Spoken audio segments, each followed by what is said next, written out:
You're born in Detroit, Michigan, in a neighborhood where factory jobs disappeared before you were old enough to remember prosperity. Your father worked the assembly line at Ford until the plant closed, then spent the next decade drinking away his severance pay and unemployment benefits. Your mother cleaned office buildings at night for minimum wage, coming home exhausted and bitter about a world that promised the American dream but delivered only struggle. You're 14 when you first see the Iron Wolves Motorcycle Club roll through your neighborhood. 30 Harley-Davidsons rumbling in formation, their riders wearing leather cuts decorated with patches that tell stories of brotherhood, territory, and rebellion. The locals step aside respectfully, not from fear, but from recognition that these men command respect through strength and loyalty. That night, you know what you want to become. Your first bike is a beat-up Honda you buy for $300 with money earned washing dishes at a truck stop. It's not a Harley, so the real clubs won't look at you, but it's transportation to a world beyond your dying neighborhood. You spend weekends riding with other young outlaws, learning the unwritten rules of motorcycle culture and the difference between weekend warriors and true one-percenters.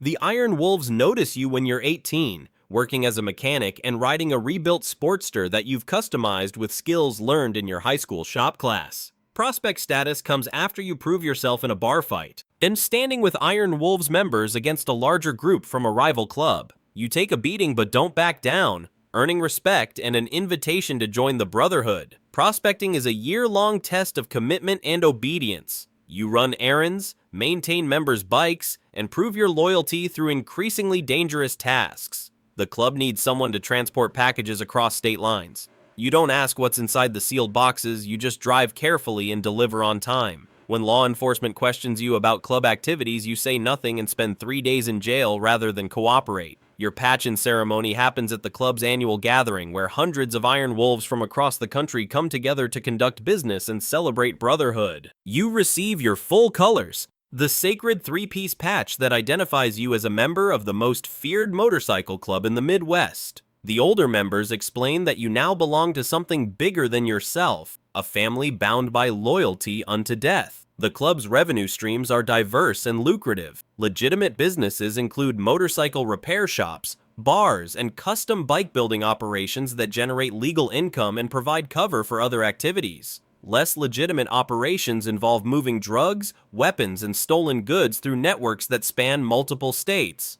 Your mechanical skills and clean record make you valuable for activities requiring technical expertise and low law enforcement profile. Your first leadership role comes when the club expands into prescription drug trafficking. Now, the opioid epidemic has created enormous demand for pain pills, and you organize a network of corrupt doctors, pharmacy employees, and street dealers to supply the market. The profits are incredible. A bottle of pills that costs $20 wholesale sells for $2,000 on the street. Your success earns promotion to sergeant-at-arms. The violence escalates when rival clubs attempt to muscle in on your territory. The Savage Brotherhood tries to establish a chapter in your city, leading to a series of confrontations that start with fistfights and escalate to shootings. You organize the club's military response, drawing on tactical knowledge gained from members who served in Iraq and Afghanistan. The war lasts 6 months and leaves 12 people dead. Your personal life becomes inseparable from club business. You live in a compound with other members, sharing everything from meals to women to legal problems. Lisa, your old lady, accepts that the club comes first in your life and that she has no right to question your activities or whereabouts. The Brotherhood provides identity, purpose, and belonging that regular society never offered, but it also demands everything you have to give. The federal investigation begins when an undercover ATF agent successfully infiltrates a rival club and provides information about your organization's activities. Agent Sarah Martinez spends 3 years building relationships with club members, documenting drug deals, weapons sales, and violent crimes. Her testimony will eventually send dozens of your brothers to federal prison, but you don't know about her presence yet. Your empire expands beyond drugs into other criminal enterprises. Protection rackets that ensure businesses in your territory pay monthly fees for security. Illegal gambling operations that provide entertainment and generate revenue from neighborhood residents. Money laundering through legitimate businesses that clean dirty cash and provide investment opportunities for criminal profits. The technology of outlaw motorcycle clubs evolves with the times. Encrypted phones replace landlines for sensitive communications. GPS tracking helps monitor member movements and identify potential law enforcement surveillance. Social media becomes a recruitment tool and a way to project power. but it also creates evidence trails that prosecutors can use in court. You must balance modern efficiency with traditional security practices. Your role as president comes when the previous leader is arrested on federal charges.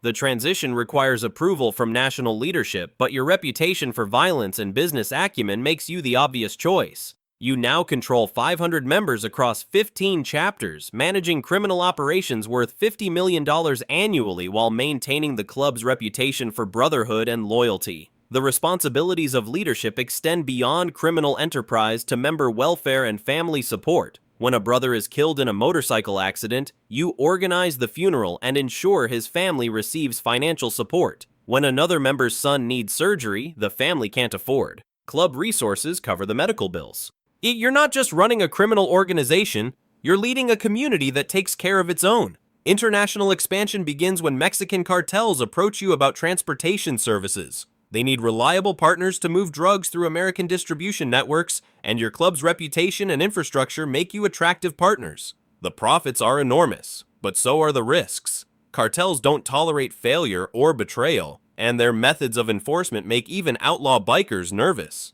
Your personal transformation from mechanic to crime boss requires developing sophisticated business and leadership skills. You study law enforcement techniques to avoid detection. You learn accounting principles to manage complex financial operations. You develop negotiation abilities to resolve disputes without violence when possible. The skills that made you successful in legitimate business apply equally to criminal enterprise.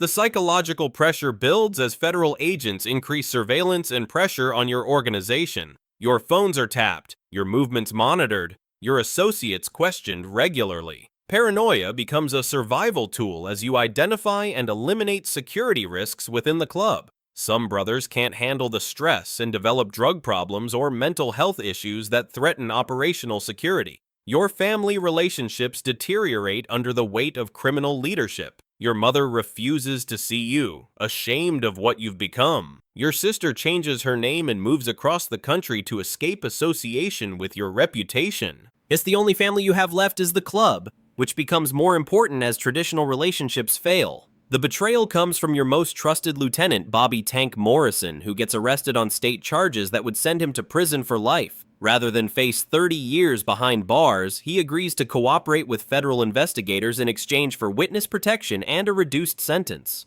His information provides the foundation for a massive RICO case against the entire Iron Wolves organization. The federal raid happens simultaneously across 12 states, with over 400 law enforcement officers arresting club members and seizing assets. Your compound is surrounded at dawn by heavily armed agents who break down doors and collect evidence that documents decades of criminal activity. The investigation reveals the full scope of your organization: drug trafficking, weapons dealing, money laundering, and numerous acts of violence. Your arrest makes national headlines as federal prosecutors announce the largest motorcycle club takedown in American history. The indictment charges you with racketeering, conspiracy, drug trafficking, money laundering, and murder. The evidence includes thousands of hours of recorded conversations, financial records, and testimony from cooperating witnesses who detail your role as the organization's leader. The trial lasts 8 months and becomes a media sensation focusing on outlaw motorcycle culture and organized crime.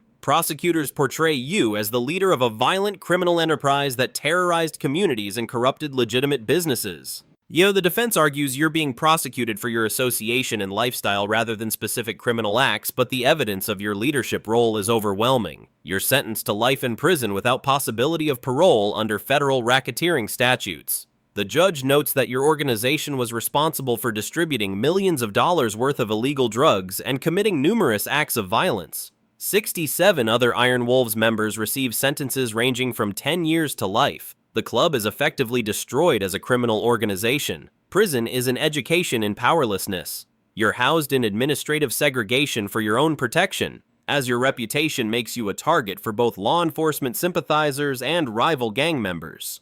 At 23 hours per day in a concrete cell with 1 hour of exercise in a cage. No contact with remaining club members. No access to the brotherhood that defined your identity for 30 years. Your criminal empire continues operating on a smaller scale under new leadership, proving that demand for illegal goods and services creates opportunities regardless of law enforcement efforts. Former members start new clubs with different names but similar business models. The methods you developed for organizing criminal activity become templates for other organizations. Letters arrive from family members of people killed in your organization's activities.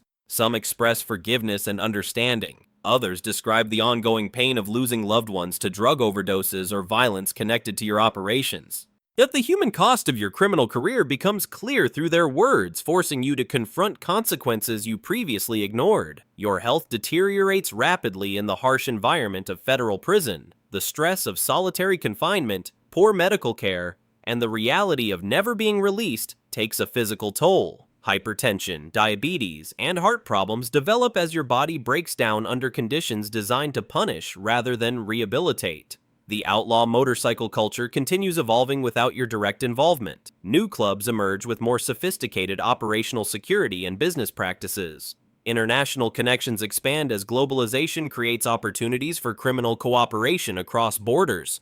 Yet the romantic image of rebel bikers persists while the reality of criminal prosecution becomes more severe. You die at age 62 from a heart attack, alone in a prison hospital bed, having served 18 years of a life sentence. The obituary describes you as a former motorcycle club leader who died in federal custody. No mention is made of the brotherhood you led, the empire you built, or the lives destroyed by your criminal activities. Your body is cremated and the ashes scattered by prison officials. No funeral, no mourning brothers, no final ride. Your legacy persists through the law enforcement techniques developed to combat outlaw motorcycle clubs and the legal precedents established by your prosecution. Police departments now have specialized units that monitor club activities and infiltrate criminal organizations. Federal prosecutors have refined RICO statutes to more effectively target organized crime leadership. Somewhere right now, a young person is being recruited into an outlaw motorcycle club, attracted by the promise of brotherhood, respect, and rebellion against conventional society. They see the leather, the bikes, and the camaraderie, but they don't see the prison cell waiting at the end of the road. They believe they can be smarter than everyone who got caught before them, just like you once believed. This story is fiction, but outlaw motorcycle clubs are real. The criminal enterprises are real. The law enforcement response is real. And somewhere right now, someone is choosing brotherhood over family, loyalty over freedom, and rebellion over responsibility. Not knowing they're taking the first steps toward the same concrete cell where you spent your final years.